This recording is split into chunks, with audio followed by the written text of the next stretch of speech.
Hi everyone, welcome back to మా ఇంటి vlogs.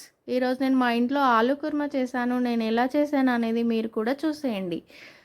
నేను ఇక్కడ ఆలుని ఫ్రెష్గా వాష్ చేసి పెట్టుకున్నాను. వాష్ చేసుకున్న తర్వాత ఇలా పీసెస్గా కట్ చేసి పెట్టుకోవాలి. పీసెస్గా కట్ చేసుకున్న ఆలులో వాటర్ మునిగేంత వరకు, ఆలు అంతా మునిగేంత వరకు వాటర్ యాడ్ చేసుకోవాలి. వాటర్ యాడ్ చేసుకుని అందులోనే కొద్దిగా సాల్ట్ వేసుకొని స్టవ్ మీద పెట్టి ఉడికించుకోవాలి.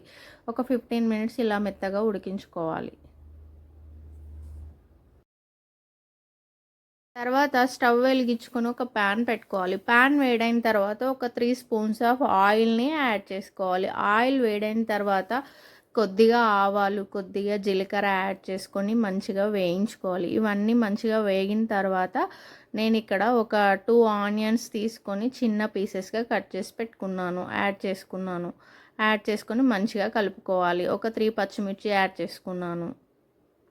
ఇవన్నీ ఒకసారి మళ్ళీ కలుపుకోవాలి. కొద్దిగా కరివేపాకు, కొంచెం అల్లం వెల్లుల్లి పేస్ట్ కూడా యాడ్ చేసుకోవాలి. ఇవన్నింటిని బాగా వేయించుకోవాలి. పచ్చివాసన పోయేంత వరకు వేయించుకున్న తర్వాత నేను ఇక్కడ ఒక 2 టమాటోస్ తీసుకొని చిన్న పీసెస్గా కట్ చేసుకొని యాడ్ చేసుకొని కొంచెం పసుపు, కొంచెం ఉప్పు, సరిపడినంత ఉప్పు కూడా తీసుకొని యాడ్ చేసుకొని మంచిగా కలుపుకోవాలి.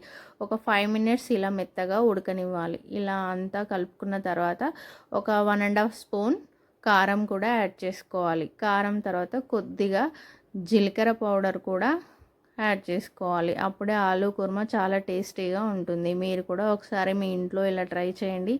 చాలా చాలా బాగుంటుంది. నేను ఎప్పుడు ఆలు కుర్మా చేసినా ఇలానే చేస్తూ ఉంటాను. ఇవన్నీ కలుపుకున్న తర్వాత కొద్దిగా ధనియాల పొడి కూడా యాడ్ చేసుకోవాలి. ఇవన్నీ ఒకసారి కలుపుకొని ఒక 2 మినిట్స్ అలానే ఉడికించుకోవాలి. ఇలా అంతా ఉడికించుకున్న తర్వాత మనం ముందుగానే ఆలుని ఉడికించుకొని పీసెస్గా కట్ చేసి పెట్టుకున్నాను. ఇవి కూడా యాడ్ చేసుకోవాలి. అంతే, చాలా సింపుల్గా ఆలు కుర్మా రెడీ అయిపోతుంది. ఆలు అంతా ఒకసారి మొత్తం కలిసేలాగా కలుపుకొని మనం మూత పెట్టేసుకొని ఒక 5 మినిట్స్ అలా వదిలేయాలి. ఒక 5 మినిట్స్ తర్వాత మూత తీసి మళ్ళీ అంతా ఒకసారి కలుపుకోవాలి. ఇలా కలుపుకున్న తర్వాత లాస్ట్లో కొద్దిగా కొత్తిమీర యాడ్ చేసుకోవాలి. అంతే, చాలా సింపుల్గా ఆలు కుర్మా రెడీ అయిపోతుంది. చాలా చాలా టేస్టీగా ఉంటుంది. రైస్లోకి కానీ చపాతీలోకి కానీ ఇలా ఆలు కుర్మా చాలా చాలా టేస్టీగా ఉంటుంది. మీకు నచ్చితే లైక్ చేయండి, షేర్ చేయండి, సబ్స్క్రైబ్ చేయండి. Okay, thank you. Bye bye.